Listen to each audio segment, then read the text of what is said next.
Hello, everybody. And today we have Mark Fleming. And now I would tell you all about Mark Fleming and what he does and who he works for and how he does it. But I think we're going to cover that pretty much in detail. So welcome, Mark Fleming from Ohio, Columbus, Ohio, in the US. Hey, great to be here. It's all the way from the other side of the world. It doesn't matter these days. We're all global citizens.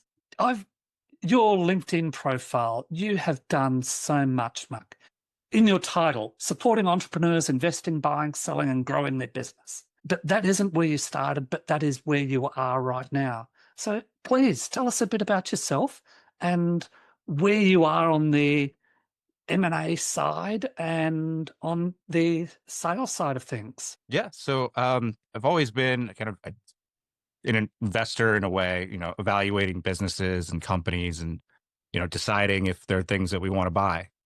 And I started out as a trader, moved into like equity research roles at a bank and worked at a hedge fund, private equity firm, just going through, breaking down companies, looking at their strategies, deciding if they're worth buying. And around 2020, my wife and I started Owner Actions, and it was originally software. So it would go in, they'd answer about 20 questions, and it would give them a list of everything needed to do. We'd say start, scale, sell their business, and it would give them step by step on how to do it. And throughout that process, we'd connect them to either the cheapest provider, most full service, and usually someone in between. And through that process, people were always asking for one-on-one help rather than the digital resource. And we didn't really listen while we were building. And then after a few years, when, we put out our software, we learned that, a lot of people, we were essentially turning them away from starting businesses is what we found. So for example, for a restaurant, there were 185 things on your checklist to start a restaurant. So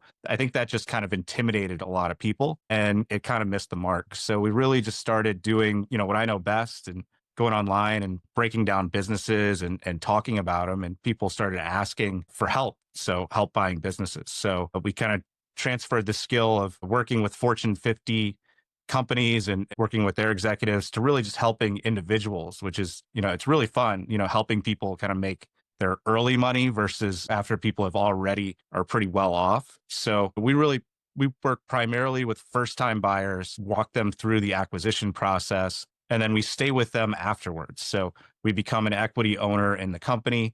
And then through that, we just want to grow the business and help them be successful in what they want to do. So we added services, financial services, marketing. And we're doing some AI automations within companies, really what it takes to grow the businesses. So you've got skin in the game. You're there on the good times and the bad times to help these businesses right the way through. We are. And every week we've got good times and we've got bad times. But I kind of took the view, I like working for equity. I like standing behind the work that I do, that if we do a bad job, we basically get nothing. And if we do a great job, it can be a lot. And, kind of standing behind our work and, that we think that these are good areas to invest. So why wouldn't we want to invest there? Well, that really is commitment. Absolutely. So it means that people are going to get the best that you can possibly offer and your wife can possibly offer in working with you. But you have worked in financials. You do the financials, accounting, payroll, collections, marketing. You do the whole lot from the back end point of view, don't you?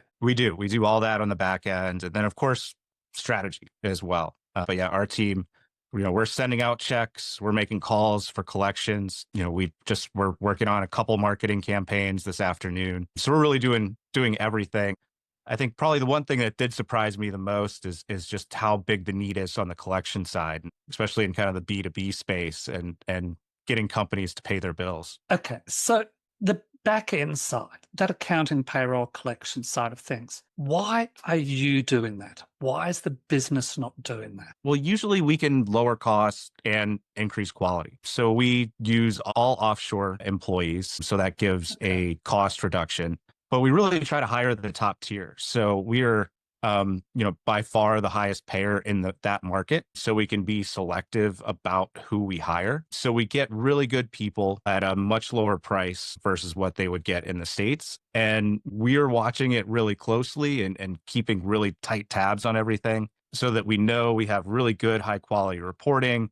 We know we have numbers that we can believe in. when the company needs cash, we're going to pick up the phone and start calling customers and trying to get them to pay on their receivables. And we just get a lot higher quality that way. So we've had a few companies. So typically if a company already has someone that's doing a good job, we'll leave them in place. But in the instances, we get a much higher quality product when we're doing it. I think that's where I was going with the question was sometimes these companies are not good at that side of things, that they're good at what they do, but this back end stuff isn't really what they got into business for. It isn't what excites them. It isn't what gets them up in the morning. Exactly. And my kind of view is, again, we're equity owners, we want to see this grow. And for it to grow, that means that the owner operator needs to be focused on customers and employees. And so doing all this other stuff, isn't going to help them with that. It's going to be a distraction. So if we can take these things off their plate,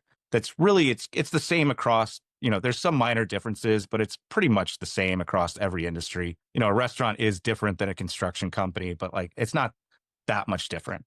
So if we can take all of that off their plate, kind of centralize it with our team, we have the knowledge of, all the companies that we're working with that we can take to each company and share best practices, that we get much, much higher quality output. And that it can help us make better decisions. So, if we're tracking the numbers better, we're going to be better at making decisions than, typically when someone hires, they might have an in-house bookkeeper.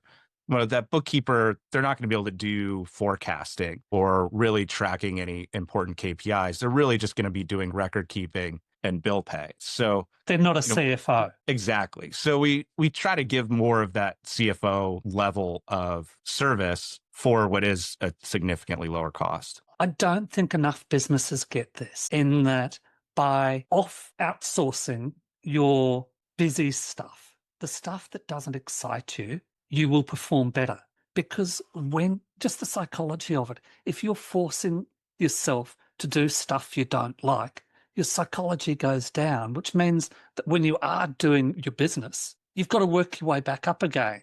Whereas if you're doing the stuff that you really enjoy all the time, you're just constantly building on that excitement, which makes you more productive. And people see it in your face and want to be around you. Exactly. What we look for, in someone to partner with for a business, financial acumen isn't necessarily one of the criteria we look for, because we know we can bring that. So they don't need to have it. We really want someone who's just going to be a good operator. So obviously you need to know your numbers somewhat to be a good operator, but you don't need to know all the ins and outs of a general ledger or something like that. That's just going to be a distraction from what really matters. And how do you deal with the loss of control? This is my business. This is my baby.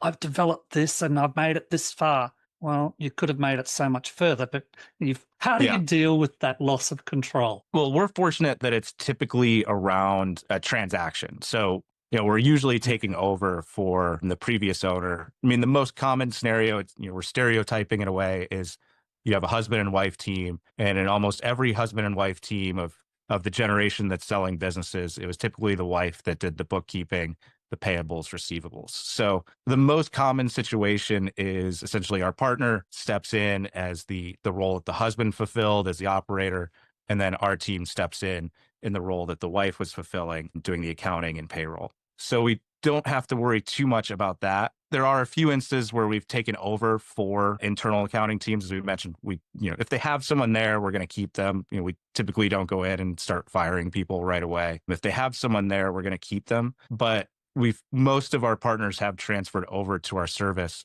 just because they weren't getting good enough service from their internal employees. And what about the people that they were already outsourcing to? Because a lot of organizations have already got suppliers that they would deal with IT, deal with finance, etc. And we still have a couple that do their own. And I don't like it because they're not as responsive and they're not doing the quality of work that we want, but that's they just stayed in place. And some of those were companies that we acquired before we had started this service. So they're just kind of staying. So we do have a few of those that have outside providers that are still doing their thing.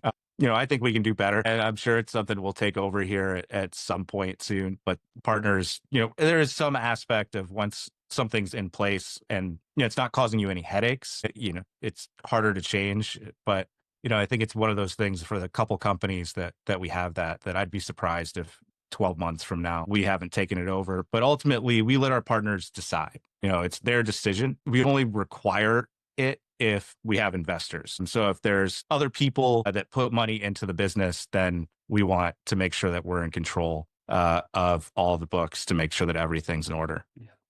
So you're relatively agnostic when it comes to the business types? We are. So really we focus on the operator. So I kind of have the view, HVAC businesses are great businesses, but it's not going to be a great business if you put a 20-year restaurant veteran in the HVAC business, or vice versa. That restaurants always get a bad name, but it's mostly because people that have no business in the restaurant business go and buy restaurants. We have some really great performing restaurants, but they're run by industry veterans. So that's where we're really looking for our partners to have, that specific knowledge. Probably one of our best companies, is in the drilling space. And so we have someone that kind of grew up in the oil patch, grew up in a drilling family.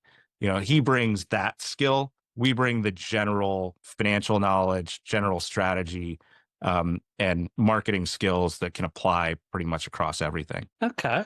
Now, what size businesses do you actually look for and do you work with? So our sweet spot is kind of $2 to $6 million of EBITDA or SDE space. And we really like that. I've worked on the institutional side. I've worked at big private equity firms, and it's really nice helping an individual person kind of get off the ground. And that's really the SBA space. We kind of figure 2 million, that's as small as you can go to where you're really actually buying somewhat of an actual business. And then the SBA program caps out at 5 million currently. So you can usually get up to 6 with some seller financing. Now, there are ways to get through pari passu lending closer to $7.5–8 million in the SMB space, but it's rare to get kind of those numbers to work. So our sweet spot's kind of that 2 to 6, and really just kind of helping, focusing on individual people buying businesses. Once you start working with these businesses, as time goes on, do you exit those businesses as well? So I go in and I tell everyone that I'm happy to own this for the rest of my life. But Okay. I say, I understand that at some point you might want to own 100% of your business. And so typically we say after the loan's paid off, they could buy us out at the enterprise value. So there is kind of an exit in that way, but it's not forced. It's at their option. I'm happy. Most of these, if I own 30 years from now, I'll be happy. Yeah, absolutely. Quite a legacy and quite a mess for the executive to sort out at the end. It is. It is. We're going to leave a huge mess. But that's the benefit of, we're a family company. So, it's me, my wife, and actually our kids own a portion of our company. So, we have that ability to essentially be permanent equity. Yes, that's a legacy organization. Absolutely. Now, when you talk about HVAC, I think I mentioned to you a friend of mine called Patrick Lang, who's done 328 HVAC sales himself, which is just phenomenal. So I'm looking forward to you two catching up and spending some time together. I'm sure you'll have some good war stories or even be able to combine together on a couple of projects as well. Yeah, I would love to. Love to work with him. Well, I was chatting with my mentor earlier this morning, 2.5 hours ago now, and AI. And I'd love to find out how AI is going to be affecting you as well. But I'll just tell you this quick story about building an AI business and white labeling that business so that others can go and do it, and then combining all those again in about 3 or 4 years' time to on sell. And that's why when I talk about Patrick Lang and yourself, I'm thinking, okay, is there an opportunity there for you to get to your communities again, package it all up, both ends of the scale, put it together, and instantly have a huge roll-up opportunity there? So just a thought for you. Yeah, it'd be very interesting. And yeah, really, been playing. We use AI a lot and are always trying to find new ways to use it. We've been building a few agents to go out and do different projects. Oh, very good. So it is in the next, before the end of this year, it is going to be a huge impact on every business. And with what you're talking about in offshoring and outsourcing to the administration of things to your side of things, it is really going to make a monstrous difference. So I'd love to stay in touch on that and see if I can be of any assistance in that area. That'd be quite good, I think. Okay. I was reading an article, and you may recognize the article mainly because I think I stole it off you. Common mistakes owners make when exiting their business. And in there, it's got waiting too long to plan, neglecting personal finance readiness, overstating business values, overlooking tax implications, failing to build the right team. They're all really good points. And where do you see that in your side of things? So most of the time, we operate primarily on the buy side. So it is unfortunate. It's really clear that most of the time, the sellers, they don't really have much of a plan for how they're going to manage this new well and how they're going to manage their lives after they sell the business. And that's a really hard thing for people when they're selling. Your business is part of your identity. Who are you going to be after you sell your business? And most of the time, on the buy side, us as the buyer, we see that, we can kind of tell that sellers hadn't really thought through that. We have some relationships with people that are really good at helping that I'd love to introduce a lot of people to, but you do get into that weird scenario where oftentimes the sell side broker, if there is one involved, is really kind of keeping a barrier around that seller. You kind of, it's painful in a way because we can see, they have needs that we can help them with, but we can't get to them to help them. And that's really frustrating. But it is nice to see, when we do work on exit planning with someone, is that, really that if you put all the pieces in place a few years in advance, you start getting the business ready for the sale, start delegating more of the work, making sure the books are clean, getting the business ready, but then also getting your personal life ready, making sure you have an advisor that, can manage the money. Most of the time, business owners, maybe when they own the business, they don't qualify for the top tier of, say, investment advisor or wealth manager. And obviously, when they sell the business, they jump into a different tier of wealth and they have different complexities than they did before they had sold their business. But then maybe they get locked in with the person that maybe was helping them before, but probably isn't the right person now. Or even worse, in some scenarios, they don't have anybody. I don't know whether it's even worse. Sometimes I think the sell it agent, might be better if they don't have anybody than a bad advisor. At least they're going to you can go to them with an idea. But if they've got that sell agent in the middle there, that they've got their eyes and their ears shut because all they want is that commission. They want to get the job done, get the commission, and that's it. It isn't there about the client. It isn't about the seller. It's about them getting their commission check. And I think I just lost half my audience. I see it. We see it all the time. And I think there is that fear that if a planner comes in and does a detailed wealth plan for them, it might show that maybe they can't afford to sell the business for the price that it's going to sell now. Like it's not going to finance the lifestyle that they want to live, and maybe they shouldn't sell today. And that's why it's really important that those discussions are had well before the actual sell time, which I have run into a few instances working on a deal a couple months ago where the sell side advisor, we put in the offers and he's like, well, we're going to look at these. We're going to take them to the financial planner and make sure that, this is going to be enough for them. So I have seen it before where people are doing it the right way.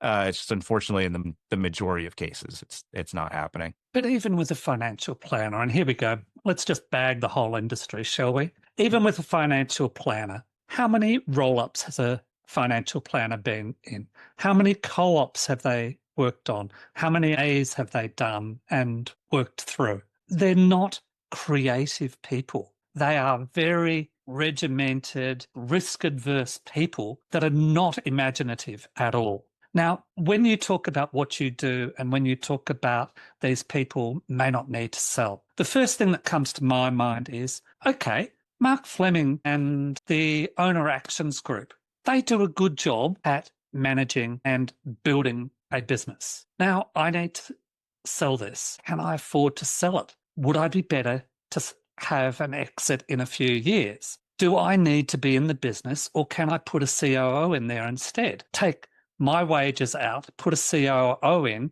and then get some sort of profit share from the business as we grow the business between the new COO and owner actions. Would that work? Yeah, There's so the options I look at. we've started offering some of our services to businesses that are more thinking about getting ready for the exit. So yeah, coming in, again, we take over the back office. Usually, we could do it at a pretty significant cost reduction, which, if you're getting ready to Good. sell, That means I get my profit share and I can get yep, out and not be in the we can business. take the work off your shoulders. We'll lower your costs. I mean, that lower cost on when you go to sell, you get 3-4 times for every dollar that you save. So, it adds direct value to the company just And from what the if cost owner saving act puts aspect. some systems and processes in place?